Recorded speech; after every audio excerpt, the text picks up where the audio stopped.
Coming up, all the action from Day 5 of the Invictus Games 2023 here at the Merkur Arena in Dusseldorf. Swimming takes centre stage as we look at the best of the action from the pool. Wheelchair basketball reaches the final stage, and sitting volleyball features highlights from the opening group matches.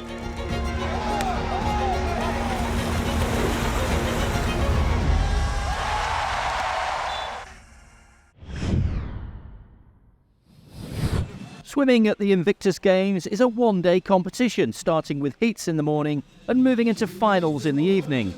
Managing energy levels while qualifying from heats was the priority in the morning session. In the men's ISC category, for competitors with impairments to their upper limbs that might prevent their arm or leg cycle in the water, Colombia's Alberto Arciniegas delivered a masterclass in the men's 100 free, and he topped the qualifying times for the final.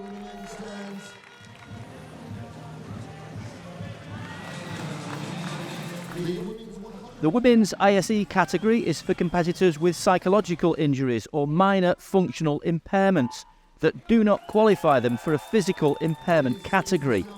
3 Americans featured in the field, with Alana Ball coming through the fastest to secure the best lane draw for the final. The motivation for competitors in the pool in Dusseldorf can be wildly different. Some, such as Nazar Wozniak in this race, came to swim fast, but others, such as Danny Stevens from Team UK, were aiming to conquer their fear of water, so she could swim with her son in a pool one day. The finish line was an important objective, but not the only one. 2 lengths off the board for these competitors and the following heats. They'll stop the clock at 40.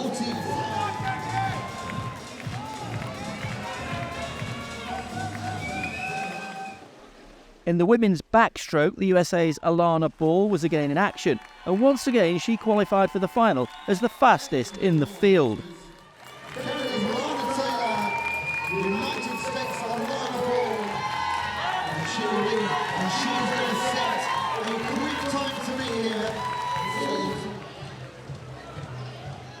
In the men's 50 metres free, the ISB category includes competitors with lower limb amputations, and the heat was won comfortably by Camilo Sanchez of Colombia.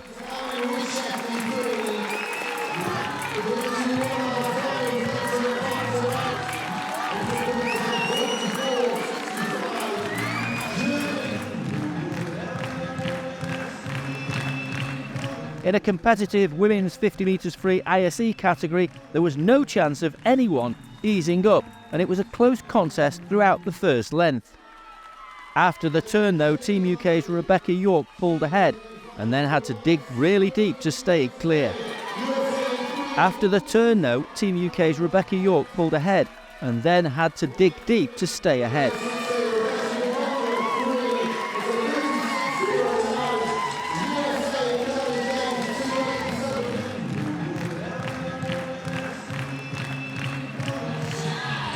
Then the breaststroke began with a familiar name in the field, Camilo Sanchez.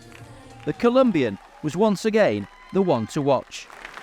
Second and last chance to make it to the line for the final for men for 50 minutes. All the heats for 53. There was a similarly familiar feel in the women's breaststroke ISE category, where Alana Ball again saw off the field, pulling out a healthy advantage towards the end to cruise home comfortably. Angela Hewson was second.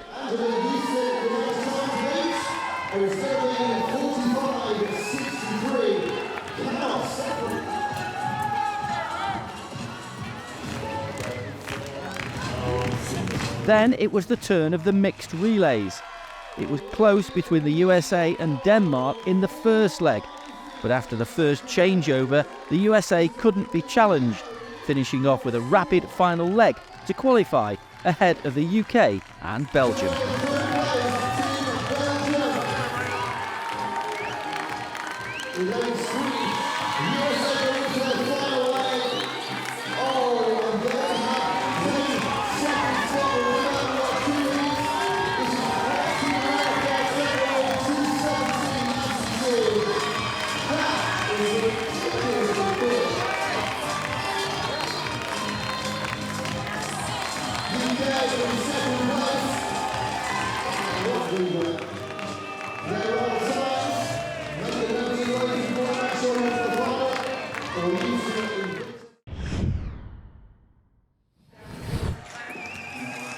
After 2 days of frantic wheelchair basketball action, it was time for the medal matches in the Merkurspiel Arena.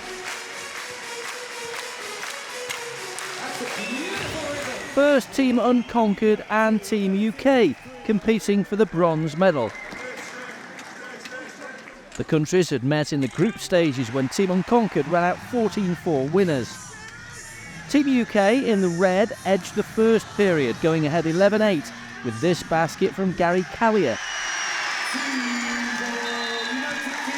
Team Unconquered is largely made up of German and Dutch competitors, and a noisy crowd made for a lively atmosphere.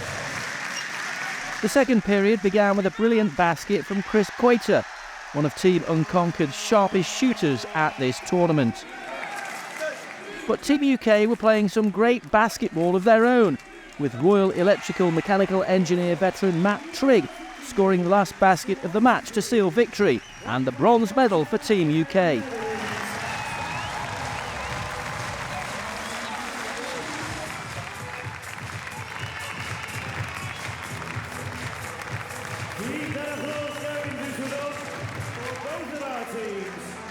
United Kingdom and Unconquered, Germany and Netherlands.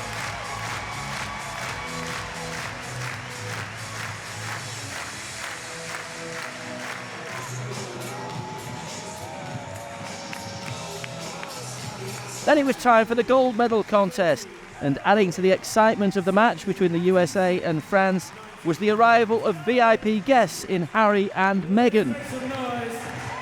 Everybody understands this is for a gold medal. It's USA versus France. The USA have been basketball champions at the last 4 Invictus Games, and they set out to stamp their authority on this final, going 6 points up with this basket from Carly James. The Americans were even able to make it look easy. Brent Garlick and Kevin Green here linking up smoothly for the basket.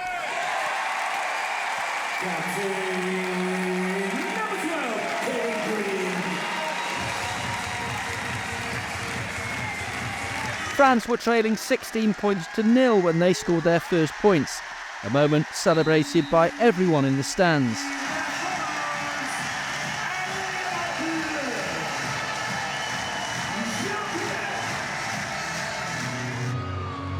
Feel free to move whichever way feels best. This is Dusseldorf 2023. These are the Invictus Games 2023. The French needed to put on a light show of their own in the second half, and although they started scoring more often, the USA kept netting as well. What a shot this was from Danielle Pothou. France were nonetheless enjoying the occasion and scored as many points as the USA in the second period.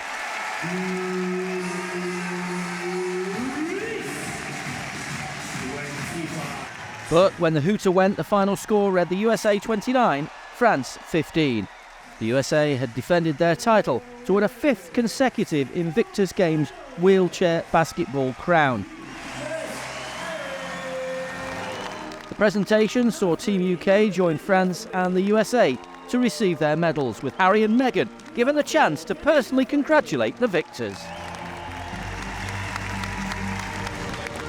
Number 8, Jean-Pierre. Number 12, Gail.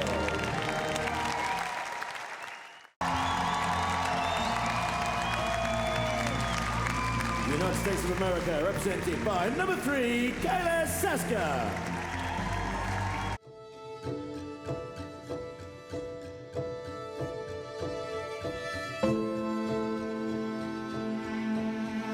I'm Jules Grunewald. I'm from the Dutch national team. My injury is a shot wound in my right arm, and I'm playing sitting volleyball, and I'm 26 years old. I heard from the Invictus Games the first time in the revalidation center when I was recovering from my wounding. And they advised me to go look at a training, and that was for me the first moment when I get in contact with the Invictus Games. I think the concept of the Invictus Games are really good. You come together with a lot of people who are with different wounds, but with all the same goal, and that is recovery. When you spoke to someone, everyone is saying, we do this together. I had a shot wound in Afghanistan, 16 January 2021. And at that time I had my hand was still on it, but because of the damage in the arm, we decided a year ago to amputate it. And yeah, that was really hard. And yeah, then you have PTSD, and yeah, with that you have to learn living, and no, that's hard to hear. And all your comrades in the army going further, they get a new rank or they go to missions, and for your own feeling you stay, yeah, you're still standing still. You're not going forward, but that's not happening because you make really big steps. But at some moments you don't see that anymore.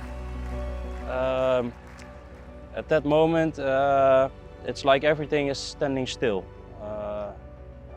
and you're thinking, will I survive? How I will come out of it? And yeah, you are like in a roller coaster. You're laying down there on a bed in a field hospital, and yeah, the only thing where you think is, what happened to me? How is it possible? And yeah, it was really difficult to get out of it. And then the first time you go back in the Netherlands, you saw your friends of your family. And yeah, I think that was the hardest part, when you see them suffer because of you. And yeah, there are still moments that I think, yeah, I'm not only wounded, but around me too. And yeah, it was really hard. This is the date that I have been wounded, 16 January 2021. I have tattooed the map of Afghanistan on it. It's like you can see it here. This is the compass. So yeah, it's like, for me, it's showing me the way in difficult times. And I have to put this text on it. It means wounded but not defeated. And that is why, yeah, Invictus means the same. That is what I want to bring out to the younger veterans, that it is too for them, not only for the older. And yeah, I wanted to show them that you can do a lot more than you think. And I hope after the games that I have inspire 1 or 2 people, that's for me winning.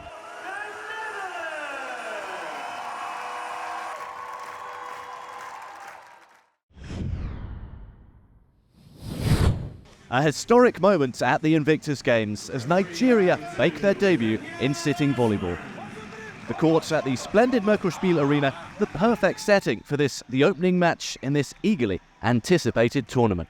The host nation Germany, the opponents. Great anticipation, with the Nigerians something of an unknown quantity, having never appeared in this competition before. Germany, on the left, make a promising start, but the Nigerians had clearly prepared well. Their sharp reflexes were on show as they moved into the lead.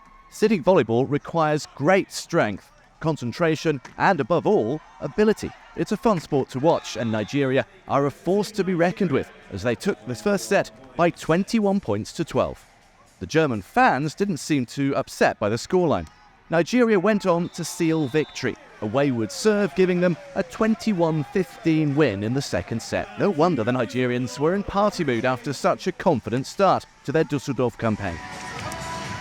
The favourites to win the gold medal are Poland, who met one of 2 teams representing Team Unconquered. This is a mixed team tournament, and the Poles, playing in white, soon showed that they could take some stopping.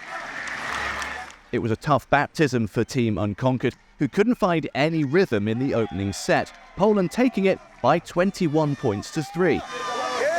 It was a similar story in the second set, although Team Unconquered did mount a more sustained challenge, sharing in some excellent rallies. Poland prevailed though, and they're looking a good bet to go all the way in the tournament.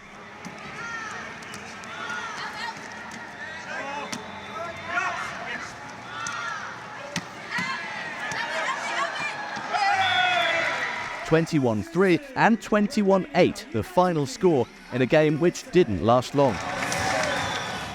Predicting a winner of Georgia's pool match against France wasn't easy, both teams getting their first taste of a court which has been set up superbly for competitors. It was a match which produced a high standard of play. Just watch as the athletes move around the court, anticipating where the ball might land. Quick reactions are needed, as well as judging the pace and the power of the ball as it travels over the net. Georgia and France served up a classic to entertain the fans. It was the Georgians who came out on top in the first set, 21-6 the final score.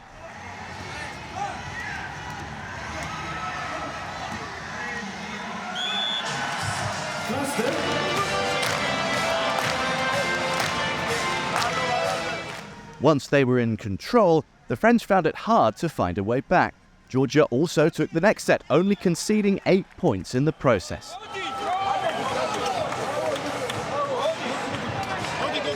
The United States had already won the gold medal at wheelchair basketball and wheelchair rugby.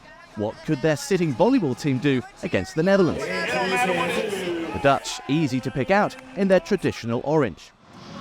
Confident about their hopes, but well aware of the power of a talented American team.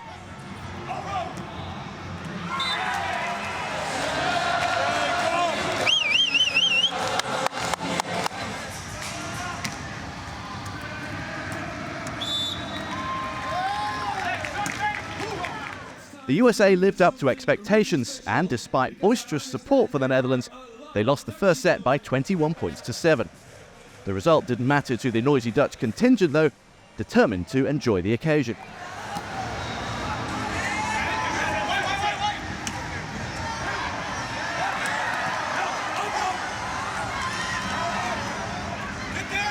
The Netherlands were inspired, making a much better challenge in the second set. However, they couldn't change the pattern of the game, and the USA won 21-12 to run out worthy winners after an enthralling game of sitting volleyball.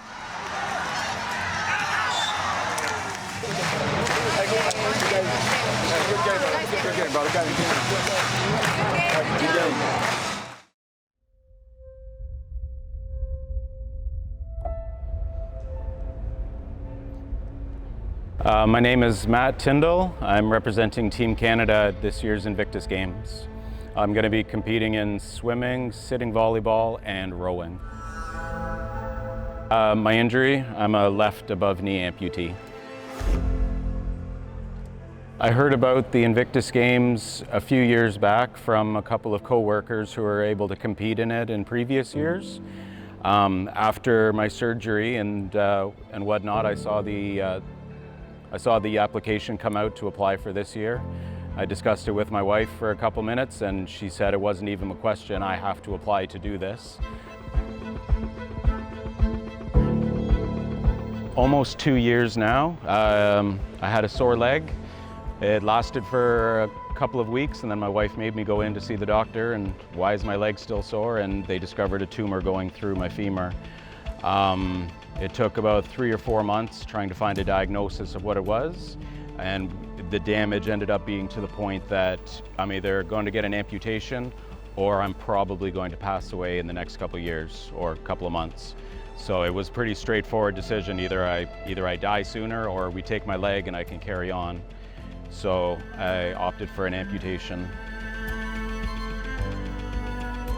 It's in dark times for sure, why me and that, but it was outside of I didn't have any control over it. It's not like there was a car accident where if I had taken that turn or if I had slowed down or something. And all the physicians, the specialists, like oncology and whatnot, they're like, it was a roll of the dice. You have bad luck, I'm sorry. It just happened, so. My youngest daughter, she's 9 now, so I guess she was 7 at the time, when I told her that, hey, I'm gonna be losing my leg on November 2nd this year. She just, oh, that's fine, and she went and played or whatnot, and then she came back a little while later, and she goes, Dad, I think I'm sad. And it was very bizarre, like she was very vocal about this, like not crying, but just like, I'm sad. I'm like, okay, well, tell me about why you're sad. And she's like, well, Halloween is October 31st, and you're losing your leg on November 2nd, so you can't dress as a pirate this year for Halloween. It just, just pure and wonderful thing coming out of her. You know, it's like, okay, Dad's gonna lose his leg, that's it. Oh shoot, he doesn't get to be a pirate this year. I have to wait till next year to build myself a peg leg and be a pirate. So.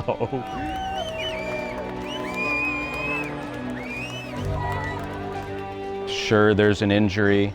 Yes, it's weird, right? Like, this is different. You don't see, like in our community, we don't see a lot of amputees or visually disabled looking people around. Trying to normalize it and just live a normal lifestyle. Can still go hiking, I can still motorbike, I can still bicycle, and just normalizing the injury and normalizing the situation that, sure, it's different, but it doesn't have to be, you don't have to shy away from it. It doesn't have to take over your life. I think I'm going to expect after the games that I've learned that I can do this. This will be my first competition since taking my leg. I think it's going to be a big day, but proving to myself, it's like, yes, I can still compete, regardless of what position I might get and where my hierarchy will be and how well I did stacking up against other countries. But proving to myself that, yes, I can still do this, and then build from there.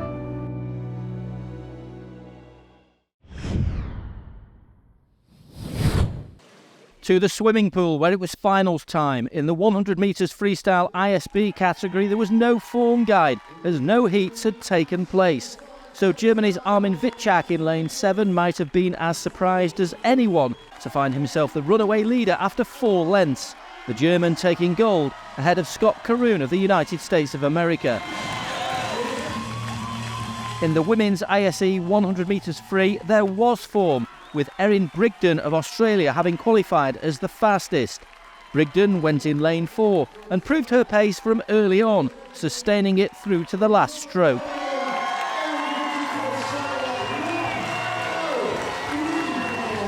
In the men's 50 metres ISB backstroke for competitors with impaired lower limb function, such as leg amputation, Ukraine's Dmitry Polivion and Colombia's Camilo Sanchez were the 2 quickest in qualifying and went in lanes 3 and 4.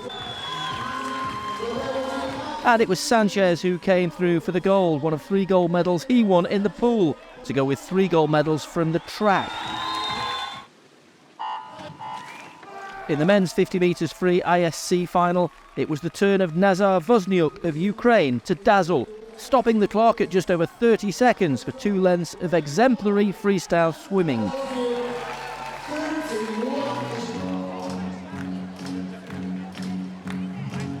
Prince Harry and Meghan found their places in the stands, while Heather Seelover of the United States of America was adamant she'd find her place on the podium in the 50 metres free, and she did just that, with ease.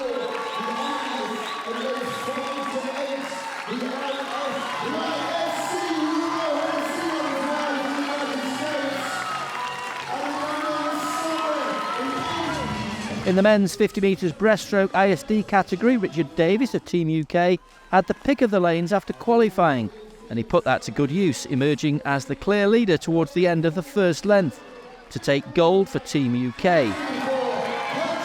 Marius Typhus came second for Romania, and Shalom Zanzori took third for Israel. Typhus was later disqualified.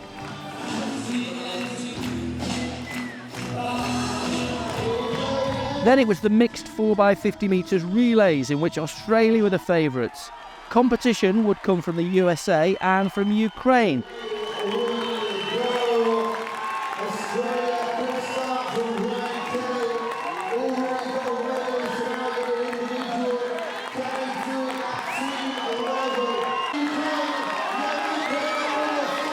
Though, for once, Australia were ahead and never looked like dropping the pace. The yellow cap, a beacon which the others had to follow.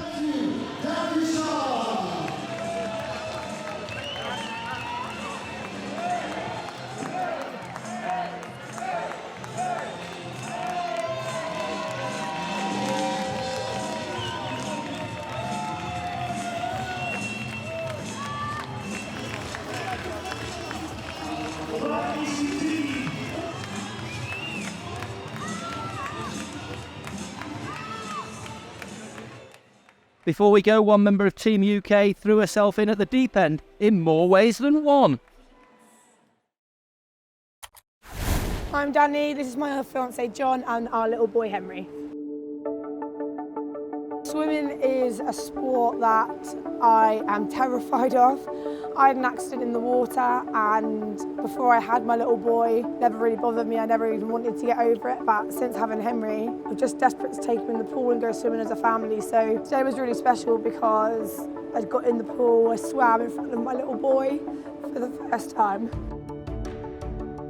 Both very proud, and it was more, I think the nerves were with Danny, but for both of us as well. But we're super proud of his mummy, and hopefully when we get back to Scotland, you'll be going swimming lessons with mummy as well as daddy. Courage more than anything, that's what it's given me. It's given me the courage to know that I can overcome anything.